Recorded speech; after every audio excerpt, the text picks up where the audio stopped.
여보세요? 박희준입니다.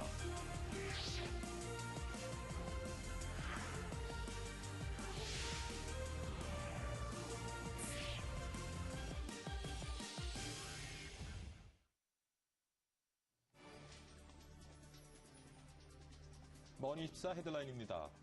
뉴욕과 유럽 증시는 주요 기업의 실적 부진 소식에 하락했습니다.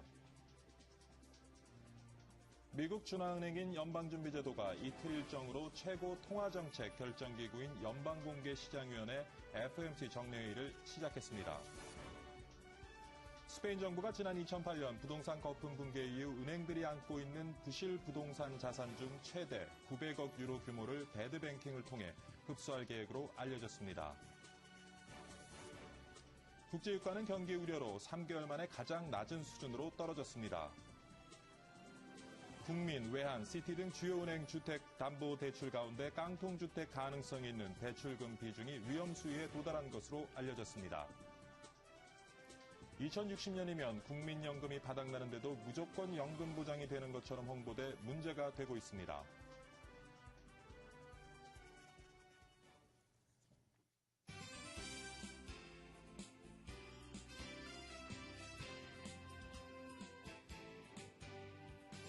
네, 시청자 여러분 안녕하십니까? 10월 24일 수요일 아침입니다. 박희준의 여보세요? 박희준입니다. 지난해 해운업계에서 시작한 위기가 조선과 철강업계의 위기로 전이되고 있습니다.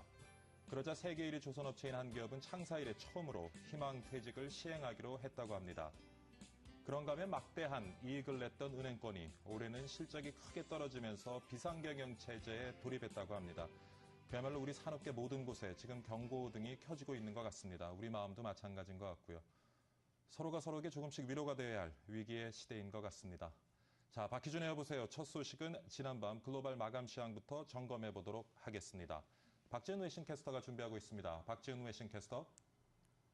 네, 시황센터입니다. 오늘 뉴욕 증시 장중 내내 불안한 모습 보였습니다. 대형주들이 실적 악화 소식에 7주 저점까지 떨어졌습니다. 미국 최대 화학회사 듀폰 그리고 3M의 실적이 악화된 것으로 나타나면서 증시에 악재로 작용이 됐습니다. 뿐만 아니라 다우에 편입해 있는 대형주들, 쉐브론이나 엑슨모빌 등도 큰 낙폭을 보이면서 뉴욕 증시의 급락을 이끌었습니다. 어닝 쇼크로 큰 타격을 입은 뉴욕 증시 얼마나 떨어졌는지 확인해 보겠습니다. 다우지수입니다. 1.82%, 243포인트 넘게 큰 폭으로 내려가면서 13,102, 나스닥 지수 0.88% 떨어지면서 2,990 기록했습니다. S&P 500 지수 1% 넘게 떨어졌습니다. 1,413으로 장을 마감 짓는 모습입니다. 네, 다음으로 유럽 살펴보겠습니다. 유럽 증시 요즘 먹구름 잔뜩 끼어 있습니다. 특히 오늘 하락폭 크게 키우면서 유럽 주요국 증시들 아래로 곤두박질 쳤습니다. 스페인 재정 위기에 대한 우려가 깊어진 점, 그리고 3분기 실적에 대한 실망감 때문에 하락한 것으로 풀이됩니다. 스페인 중앙은행이 스페인 경제가 5분기 연속 마이너스 행진을 지속했다고 잠정치를 발표하면서 시장에 악재로 작용이 됐습니다. 또 국민 4명 중 1명이 실직 상태에 놓일 정도로 높은 실업률을 지속하고 있는데 이것 또한 개선될 기미가 보이지 않는 것으로 분석되면서 불안감을 키웠습니다. 뿐만 아니라 미국과 유럽의 주요 기업들의 부진한 실적도 투자 심리를 위축시켰습니다. 자세히 살펴보겠습니다. 영국 FTSE 지수 1.44% 큰 폭으로 내려가면서 5,797, 독일 닥스 지수는 2% 넘게 떨어졌습니다. 2.11%, 154.36포인트 밀리면서 7,173, 프랑스 까크 지수 2.2% 내려가면서 3,406으로 장을 마감 지었습니다. 네, 마지막으로 아시아 주요국 증시입니다. 혼조세로 마감이 됐습니다. 중국 증시는 이번 달 들어서 가장 큰 하락폭을 기록했는데요. 발표를 앞두고 있는 제조업 지표 그리고 기업 실적에 대해서 전망이 어둡기 때문으로 풀이됩니다. 중국 제조업 지표의 경우에는 10개월 연속 위축세를 띄어왔습니다. 이번 달 역시 별다른 기대가 되지 않고 있고요. 또 기업들의 실적 역시 제조기업의 순이익이 5개월째 감소세를 나타낸 것으로 봐서는 결과가 그다지 좋게 나올 것 같진 않습니다. 한편 홍콩 증시는 중앙절을 맞아서 휴장했습니다. 자세히 살펴보겠습니다. 일본 니케이 지수 강보합권에서 9,014로 마감이 됐습니다. 중국 상해종합지수는 0.86% 밀리면서 2,114선에서 마감됐습니다. 네, 지금까지 시황센터였습니다. 네, 박지은 외신캐스터와 함께 지수 중심으로 글로벌 마감 시장 살펴봤고요. 이번에는 머니국의 이나연 기자 전화 연결해서 관련 내용 자세히 한번 분석해 보도록 하겠습니다. 이나연 기자. 네, 머니국입니다. 뉴욕 증시는 주요 기업들의 실적이 저조한 데다가 스페인 우려가 다시 부각되면서 큰 폭으로 떨어졌습니다. 다우지수 하루 하락폭은 지난 6월 이후 최대였습니다. 특히 듀포는 3분기 실적이 부진해서 주가가 9.47% 급락했는데요. 지난 분기 주당 32센트의 순이익을 기록했다고 밝혔습니다. 이는 업계 예상 주당 순이익 47센트와 지난해 같은 기간 60센트를 모두 하회하는 실적이었습니다. 매출액도 지난해보다 9% 줄어든 74억 달러를 기록했고요. 여기에 올해 주당 순이익 전망을 3.25에서 3.3달러로 하향 조정했습니다. 3M의 경우에는 3분기의 순이익이 6.7% 늘어난 것으로 발표했지만 연간 수익 전망은 하향 조정해서 주가가 4% 넘게 떨어졌습니다.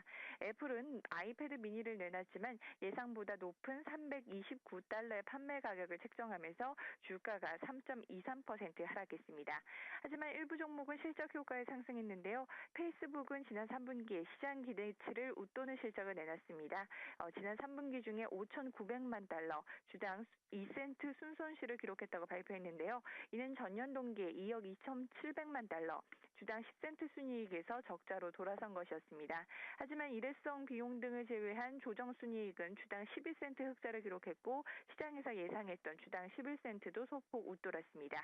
이 같은 실적 발표 이후 페이스북 주가는 정규 시장에서 1% 가까이 상승한 데 이어서 시간내 거래에서도 9% 넘게 급등하고 있습니다. 유럽에서는 스페인이 올해 재정적자 목표를 달성하지 못할 것이라는 전망이 나오면서 유로존 전반의 위기감이 다시 높아졌는데요. 3분기 스페인 경제는 마이너스 0.4% 위축돼서 5분기 연속 마이너스 행진을 지속했습니다. 이는 전문가 예상치 마이너스 0.7%보다는 양호한 것이지만 시장에는 악재로 작용했습니다. 또 스페인 지방정부 5곳에 대한 무디스의 신용등급 하향 조치도 불안감을 키웠습니다. 한편 미국 연준은 이틀 예정으로 연방공개시장위원회 정례 회의를 시작했는데요. 하지만 경기 부양 의지만 확인하는 차원일 뿐 새 부양책이 나올 가능성은 없는 것으로 전망되고 있습니다. 지금까지 글로벌 마감 시황이었습니다.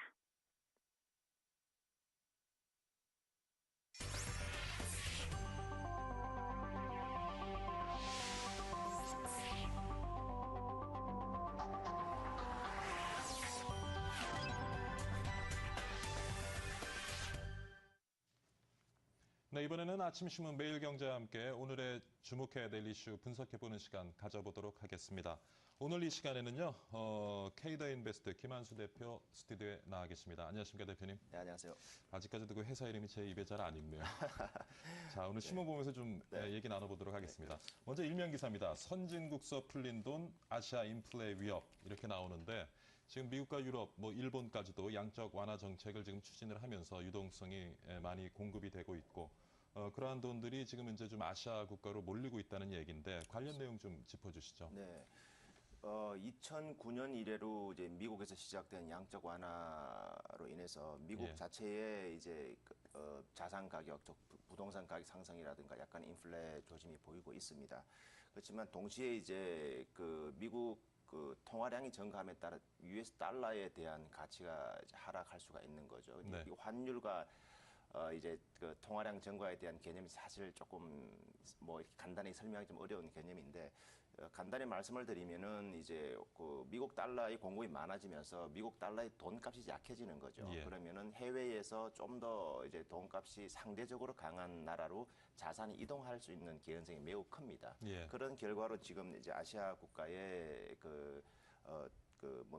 좀 더 수익성 있는 자산으로 이동하는 효과로 인한 그런 그 결과인 것 같습니다. 이런 부분에 대해서는 그 한국도 사실 예외는 아닌 것 같고요. 그 전체적으로 한국도 영향을 받을 수가 있는데 어떻게 보면은 이제 이런 추세는 그 피할 수 없지 않느냐 이런 생각이 들고요. 이에 대한 해결책을 좀 모색하는 방안을 좀 집중해야 될 것 같습니다. 예. 지금 선진국서 풀린 돈이 이제 아시아 국가로 유입이 되면서 아시아 국가들의 이제 부동산 시장이라든가 네. 증권 시장이 과열될 조짐을 보이고 있다 하는데 사실 우리나라에서는 지금 증권 시장이나 부동산 시장을 들여다보면 과열의 문제가 아니라 아직도 조금 침체되어 있는 분위기인데요. 네.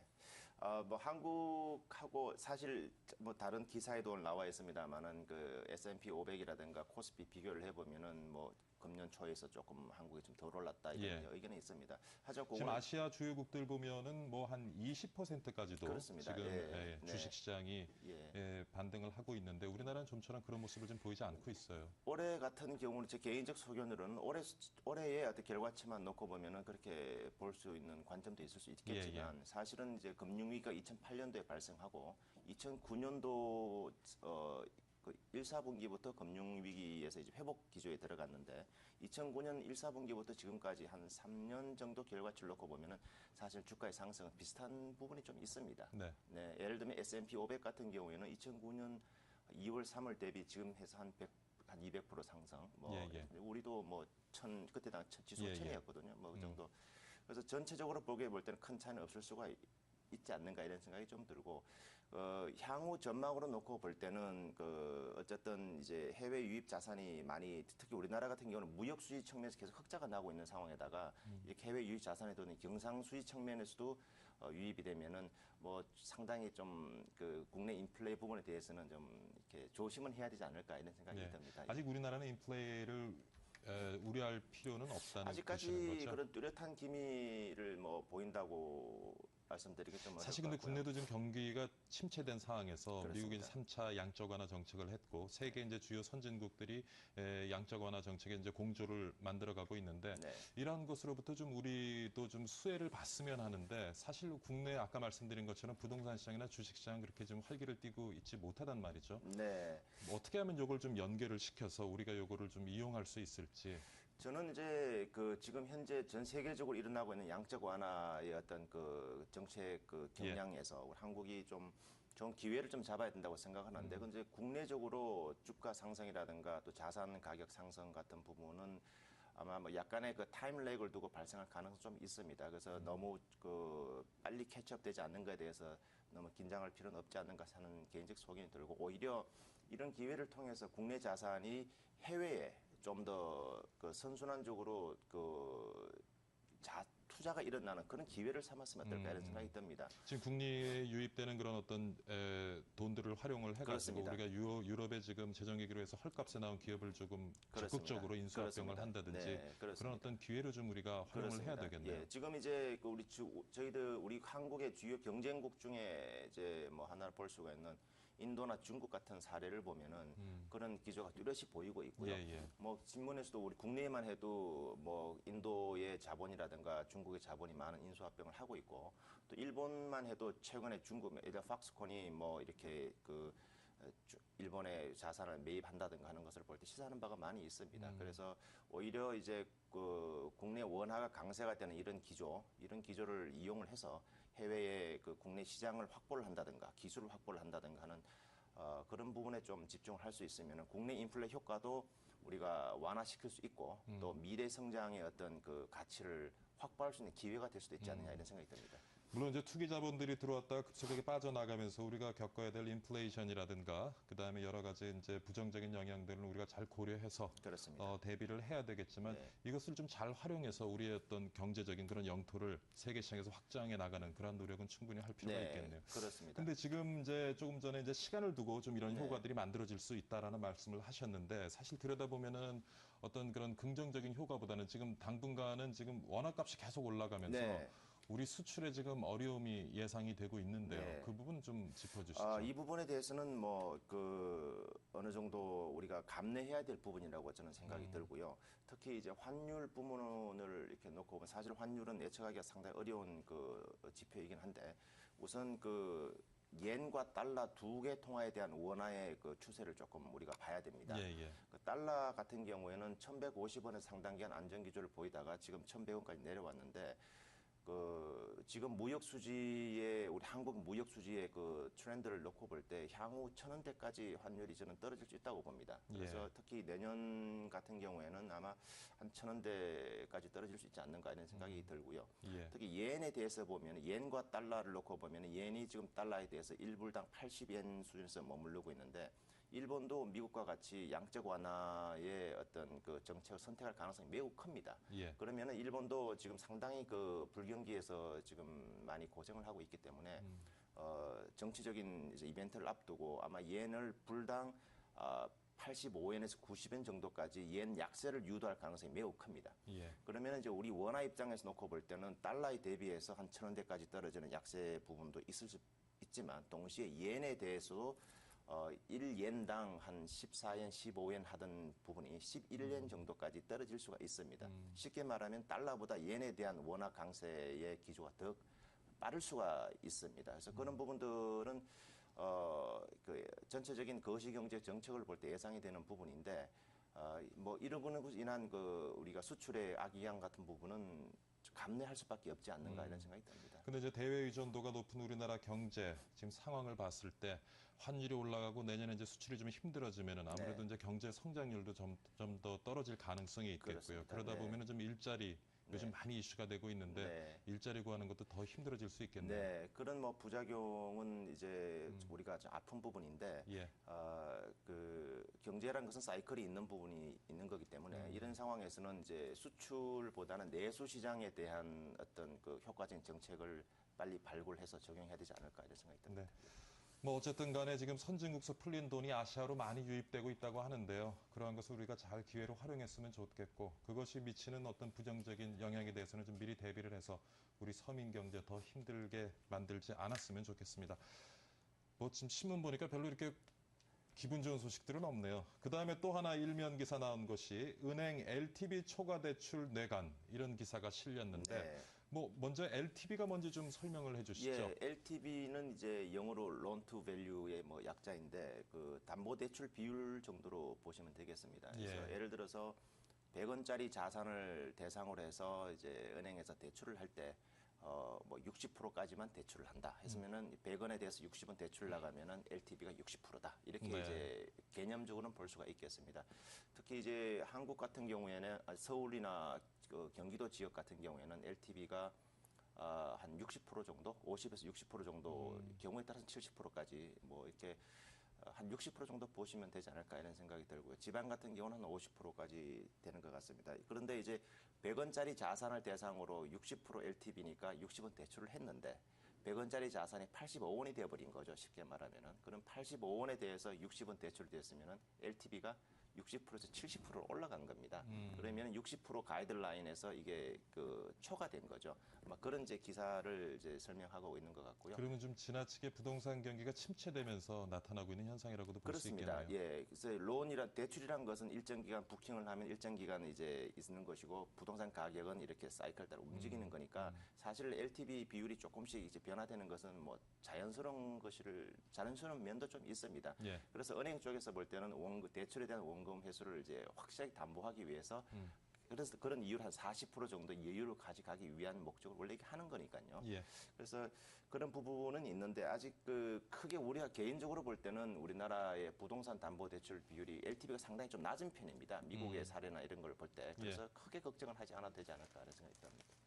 크게 걱정할 필요는 없다. 예를 들어서 근데 뭐 서프라임 미국의 서프라임 당시 미국 같은 경우는 보면 LTV가 뭐 100% 심지어는 뭐 100% 이상까지 간 적도 있었습니다. 그래서 네. 지금 우리 같은 나라 같은 경우에는 이게 사실은 그 부동산 침체에 따라서 이것이 그 LTV 초과 비율이 지금 올라가서 걱정을 하고 있는데 은행 입장에서 볼 때는 전국적으로 굉장히 빠른 시일 내에 자산 가격이 하락하게 되면 문제가 될 걸로 생각이 됩니다. 예. 하지만 론이란 것은 은행 대출이란 것은 계속 연장을 하거나 신규 대출 부분에서는 하락된 자산 가격에 대비해서 나가는 거기 때문에 예. 전체적으로 조율이 좀 가능하지 않을까 이런 생각이 듭니다. 사실 근데 우리가 좀 걱정스러운 부분은 이러한 기사를 접할 때마다 이것이 혹시나 금융권의 어떤 부실화로 연계가 되어져서 사실 지금 유럽의 재정위 같은 경우도 결국에는 은행 대출 문제로부터 비롯되지 않습니까? 그렇습니다. 그러다 예. 보니까 사실 시청하시는 분들도 그런 걱정을 좀 하실 텐데 은행 부실화 뭐 네. 그렇게 크게 우려할 수준은 아니라고 보시는 거죠? 뭐 그 선진국이라기보다 은행 대출이 부실화된 다른 타국의 사례를 놓고 볼 때는 한국이 상당히 괜찮은 상태라고 저는 보여집니다. 지금 그렇게 이제 보시는 네. 거군요. 네. 자, 그다음에 뭐 또 별로 좋은 기사 아닙니다. 요즘 신문을 보면은 이렇게 기분 좋은 기사가 별로 없어요. 그래서 네. 참 아침에 우리가 신문으로 하루를 시작하는 경우가 많은데 네. 참 답답한 경우가 많이 있습니다. 자, 이번에는 카드 얘기인데요. 네네네. 지금 카드 회사들의 이제 손실이 몇 페이지? 14페이지입니다. 네네네. 네. 예. 그래서 1조 6천억 달러에 지금 달했다. 네. 뭐 이런 내용의 기사가 있는데요. 네. 어떻게 해서 이런 지금 그 손실이 이만큼 네. 발생을 한 건지 좀 뭐 짚어주시죠. 국민카드 여기 기사에도 국민카드 이야기가 좀 나왔습니다만은 국민카드 같은 경우에는 작년에 이제 그 국민은행으로부터 분리가 되어서 이제 전업 카드사로 따로 영업을 이제 해서 뭐 전산 분리까지 다 마무리된 걸로 제가 알고 있는데 아무래도 이제 은행에서 분리돼서 영업을 독자적으로 하다가 보면은 이제 그 공격적인 마케팅을 해야 될 것이고 공격적인 마케팅이란 것이 카드사에서는 뭐 과도한 서비스 아니겠습니까? 네. 시장 점유율. 그래서 그래서 발생하는 손실 초래인 것 같습니다. 그래서 근데 저도 국민카드를 쓰는데 네. 서비스가 좋아요. 혜택이 굉장히 많습니다. 그렇습니다. 예, 예. 예. 그래서 뭐 국민카드 같은 이제 메이즈 카드가 이제 공격적 마케팅을 하고 서비스를 강화하다가 보면은 아무래도 경쟁사들도 그렇게 하지 않을 수 없을 것이고 아마 그런 부분에 의한 이제 손실로 판단이 됩니다. 그래서 이런 부분에 대해서는 그 뭐 각 카드사들이 손실을 계속 가져갈 수는 없는 거니까 외형 확대에 대한 경쟁을 좀 스스로 자제하지 않을까 어느 정도 면에서 그래서 뭐 자연스럽게 좀 해결의 기미가 좀 보여질 걸로 생각이 되고요. 다만 우리가 여기서 유의해야 될 것은 이것이 예를 들면은 금융위기 이후에 우리가 경험했던 그 카드 대란 뭐 이런 것하고는 조금 다른 성질의 것으로 보여집니다. 예, 예. 이것은 그 각 카드사들이 전략적으로 선택한 그 영업 전략의 결과이기 때문에 이것은 뭐 수정하면 되는 것이고요. 예. 다만 지금처럼 이제 우리가 그 경제가 전체적으로 불경기 또는 이제 다운스트림에 들어가는 상황에서는 카드 사용은 많이 권장해야 된다고 생각을 합니다. 신용카드의 사용은 그 첫 번째는 우선 내수 진작의 효과가 굉장히 큽니다. 사실 그런 동기 때문에 우리 카드 대란도 경험하게 된. 근데 사실 어제 보면은 이제 카드 발급에 대한 규제를 굉장히 강화했지 않습니까, 네네. 이번에? 예. 네네. 그래서 아마 카드 사용액은 지금은 이제 이런 내수를 진작시키기 위해서 이런 불경기에는 카드 사용을 조금 더 좀 촉진을 해야 된다라는 네. 말씀을 하셨는데 사실은 지금 들여다보면은 좀 거꾸로 가고 있긴 하거든요. 네, 근데 지금 카드 부실화도 워낙 심해서요. 그렇습니다. 그래서 예. 제가 지난 뭐 다시 말씀을 드리면 우리가 굉장히 아프게 경험했던 예전의 카드 대란 같은 경우에도 사실은 카드를 쓰고 상환을 하지 못하는 어떤 신용 불량의 그렇죠. 문제 아니겠습니까? 예, 예. 그래서 그런 부분에 대해서 잘 우리가 관리만 할 수만 있다면은 예. 또는 관리의 의지만 있다면은 카드 사용 자체는 계속 권장해야 된다고 보고요. 그것은 내수 진작에 뭐 세상은 다 동전의 양면이 있는 거지만 내수 진작이 좀 필요한 상황이고 모두에 말씀드린 것처럼 수출이라든가 어려운 부분이 예상되기 때문에 동시에 또 카드가 많이 활용이 되면은 그 세수 확보라든가 여러 가지 면에서 그 유리한 점도 많이 있습니다. 예. 네. 예. 네. 아무래도 좀 내수를 진작시키기 위해서 카드를 많이 좀 써야 하기는 하겠지만 자기가 쓸 수 있는 역량이 되는 범위 내에서 쓰는 그런 건전한 어떤 소비 행태 만들어가는 네. 것도 필요하다고 보여집니다. 근데 카드사들이 갑자기 이제 손실을 줄이기 위해서 지금까지 네. 주던 카드 혜택들을 많이 줄이게 되면 소비자들 좀 당황스러울 것 같은데요. 뭐 좀 서운하겠죠. 예, 그렇지만 예, 뭐 좀 건전한 그 네. 문화를 만들어 나가기 위해서는 어쩔 네. 수 없는 그렇습니다. 예, 좀 예. 선택을 해야 된다고 네. 보여집니다. 네. 자, 또 하나가 뭐 또 안 좋은 소식입니다. 네, 이번에는 이제 그 포스코 네. 1조 클럽 탈락 네. 얘기가 네. 있고요. 네. 지금 네. 조선업계 불황 이것이 네. 이제 철강업계로 네. 결국 이어지고 있다 하는 기사가 나왔는데 네, 네, 그렇습니다. 이 부분도 좀 짚어주시죠. 사실 포스코는 어제 뭐 S&P로부터 신용 등급도 하락이 되었고 최근에 이제 그 상당히 어려운 경영 환경에 좀 처해 있는 것이 사실인 것 같습니다. 하지만 그 결론부터 말씀을 좀 드리면은 포스코는 그래도 주요 철강 경쟁사에 비교하면은 상당히 우량한 상태를 나름 유지를 하고 영업이익률은 괜찮네요. 상당히 예. 괜찮습니다. 사실 지금 포스코가 겪고 있는 어려움은 그 수요 측면에서 전 세계 경기에서 수요 측면의 악화가 가장 중요한 요인 중에 하나라고 볼 수가 있는데 네. 아무래도 자동차 뭐 조선 기계 같은 이제 철강을 많이 쓰는 어떤 그런 전방위 철강 수요가 굉장히 많이 하락을 했죠. 특히 중국 쪽의 수요의 그 하락 부분이 좀 가장 그 지금 결정적인 요인으로 작용이 되는 것 같고요. 이에 연관돼서 이제 수익성도 많이 좀 하락이 좀 되고 있습니다. 예. 그 단위 톤당 매출 가격에 대한 수익성뿐만 아니라 또한 이제 환율이 수출을 하다가 보면은 환율이 지금 하락을 하고 있기 때문에 예. 환율이 하락을 하면 수출하는 기업은 다 수익성이 악화되는. 지금 철강이나 조선업 같은 경우에는 환율이 우리가 원화값이 올라가면 좀 손해를 보는 업종이 그렇습니다. 예. 뭐 철강 조선을 떠나서 그 환율이 하락을 하게 되면은 수출하는 기업은 손해죠. 예, 예. 수입하는 기업은 이익이고. 그래서 물건을 사는데 원화를 조금만 주면 되니까 수출하면은 물건 팔아도 조금밖에 못 받으니까 예. 이제 그런 경향이 있는 거고요. 근데 철강 쪽 같은 경우는 대부분 그 원자재들을 우리가 수입을 해서 쓰니까 네. 또 뭐 원화값이 올라가면 그렇게 손해 볼 것 그렇죠. 같지는 이제 않은데요. 그런 부분 이제 환율 측면에서 이제 스스로 옵셋된다는 그런 표현을 쓰는데 뭐 그런 부분도 있겠습니다만 아무래도 수입을 해서 수출을 하게 되면 수출 금액이 클 수밖에 없겠죠. 그래야 예. 이익을 남겨야 되니까. 예. 그러니까 전체적으로 볼 때는 조금 불리하다 수출 기업이. 사실 아까 제가 서두에서도 말씀을 드렸는데 지금 그 한국 1위의 조선업체도 이제 희망퇴직을 창사 이래 처음으로 받는다 그래요. 그만큼 지금 조선업계도 불황인 것 같은데 이걸 좀 어떻게 극복을 우리가 해 나가야 될지요. 지금 뭐 지금- 시간이 한 뭐 1분 채 못 남았는데 그렇습니까? 뭐 네. 간단하게 좀 네네. 짚어주시죠. 지금 그 근본적으로는 중국을 위주로 한 전 세계 경기가 조금 돌아설 필요가 있고요. 그때까지는 뭐 이제 그 현금 확보라든가 여러 가지 이제 안정을 도모하는 그런 경영으로 이제 우리가 집중해야 될 것 같습니다. 예, 네. 그러면 아무래도 좀 구조조정이 이루어질 수 있겠네요. 뭐 구조조정보다도 포스코 같은 회사마다 사정이 조금 다른데 포스코 같은 경우에는 뭐 그런 정도까지는 저는 예상하지 않고요. 다만 계열사를 빨리 상장을 한다든가 또는 추가적인 투자를 조금 줄인다든가 하는 식으로 현금 확보에 좀 치중할 필요가 있다고 보여집니다. 예, 하여튼 요즘 다 어렵습니다. 조선하고 철강업계 종사하시는 분들 좀 더 힘든 시간이 될 것 같고요. 하여튼 우리 모두 슬기롭게 지혜를 모아서 좀 잘 이겨냈으면 좋겠습니다. 네. 오늘 K더 인베스트 김한수 대표와 함께 오늘 조간신문과 함께 여러 가지 경제 이슈들 짚어봤습니다. 네. 이른 아침 출연 감사드립니다. 감사합니다. 네.